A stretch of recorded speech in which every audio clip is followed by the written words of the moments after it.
Alright, hey everyone, I'm Justin Diamond, and today I will read Chapter 12 of my novel, Giant Special Tokyo Love and Game. Alright. The maternity leave in Japan was, by American standards, fabulous. Sora could take a year and a half off to have her baby and or raise her child. She chose to continue work until she was nearly due, bulging not because of a large belly, but because she was a small woman. Closer to her due date, she cited tradition and moved in with her parents in Tatebayashi. It was about an hour away, but they lived in walking distance of the hospital Sora wanted to deliver in. I didn't want to live alone. I depended on Sora for so many things, including cooking. But I didn't want to fight my pregnant wife, but I let her go. It didn't take long for the house to degenerate. Without Sora to cook, I relied on the nearby 7-Eleven and Holdings. What was stranger, the fact that Japan had 7-Elevens, or that nearly all of them had an and Holdings added onto their signs? If there was one improvement to be made, I wish they sold energy drinks like convenience stores did back in America. But what they lacked in energy drinks, they made up for in food selection. There was always onigiri, noodles, karage, bread, sushi, and that was just the premium items. Next to the cash register was the seasonal food. These strange bread rolls, nikuman, were the food of the season. A hot food for the winter season. A brilliant idea, at least in the mind of a boy from Miami. The next thing to go was Sora's rules about smoking. When Sora was home, she made me smoke in the shower where there was a fan. The shower was one piece of molded plastic, so the smoke was more contained in there. But to make things difficult, Sora purchased a huge portable air filter that she made me set up in the bathroom directly outside the shower to ensure the smell wouldn't bother. With Sora gone, I had taken to opening the screen door next to my computer, setting up the air filter there, and finally smoking at the PC. It was a little slice of heaven. Since I had never properly smoked in Japan, I'd never realized how bland the experience was, how much I was limiting myself by smoking in a shower all alone. Smoking at the computer, I could watch movies and videos, I could watch any TV shows I downloaded, I could click and interact. There was a whole world of things to do while one was smoking, and I had forgot all about them in the solitude of my shower, smoking.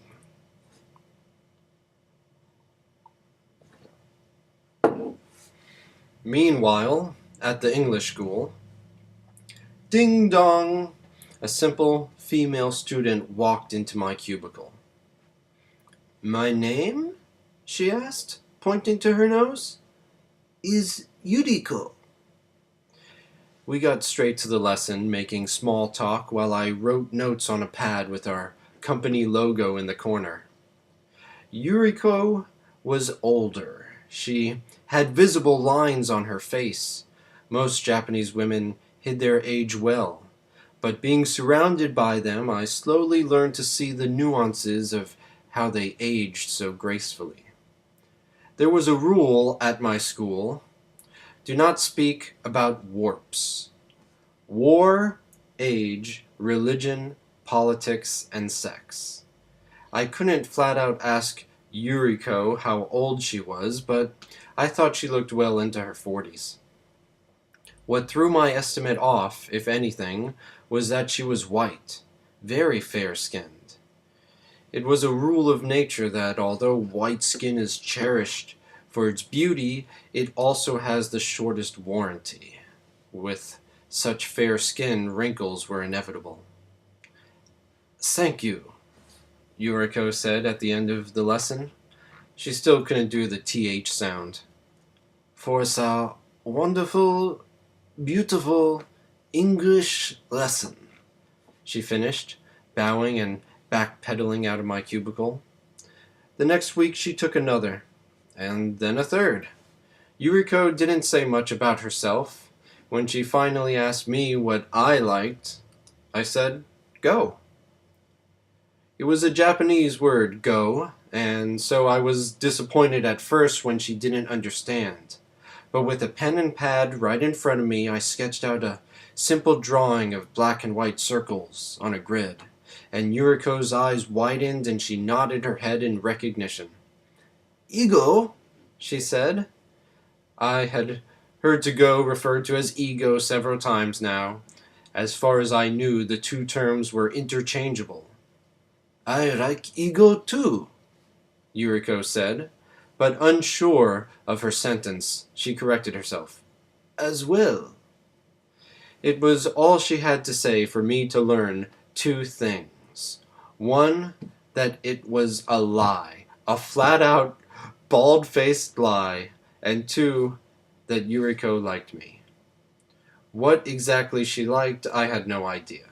I guess my green eyes, because my big head of messy brown hair certainly wasn't popular or stylish in Tokyo, or anywhere else.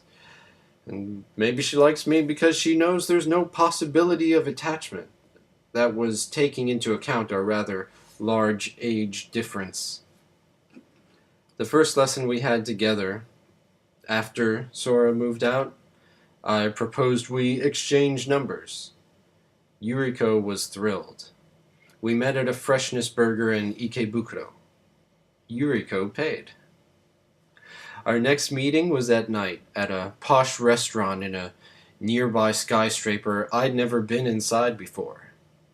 Yuriko paid, again, and invited me home. I had never mentioned my marriage to Yuriko. I didn't wear my ring. As far as my post-Sora move-out lifestyle was concerned, I wasn't married. To get to Yuriko's apartment, we had to take a train line that I had never heard of or rode on before. We transferred at unfamiliar train stations 3 or 4 times before finally walking on foot the final distance to her apartment. It was anonymous, Tokyo at every step. Not a single house in sight, but apartments and condos, multiplexes everywhere. When we got to Yuriko's building, a brown-beige color, she had to wave a smart card at the door to get in. She had to use a key on the elevator as well. We rode up to the top floor, and Yuriko seemed to get nervous. "Before we go in," she said, you must wait outside. Just a minute." "Okay," I said, drawing out the Y sound just a little too much, before I realized Yuriko's English probably wasn't good enough to get the difference of the inflection. Or maybe the difference was universal. "My ex-husband commit suicide," she added. "I must cover his shrine." She looked down as she said it, and brushed past me to enter her apartment. I heard the heavy click as she locked the door behind her.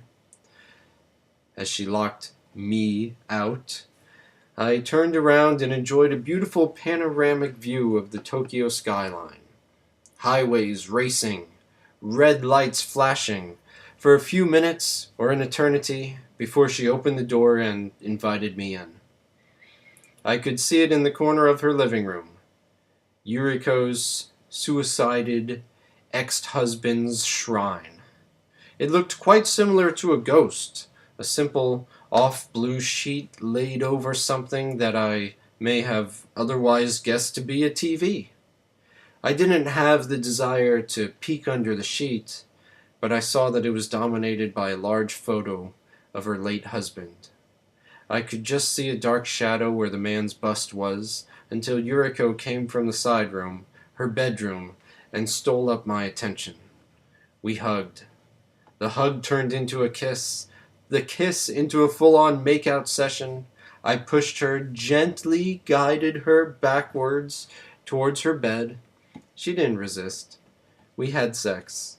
I didn't have a condom, and Yuriko didn't seem to mind. As I was getting ready to come, I wondered if this woman was past her reproductive years. Probably. I came inside her. We caught our breath and fell asleep spooning. They didn't call it doggy style in Japan. They called it back style.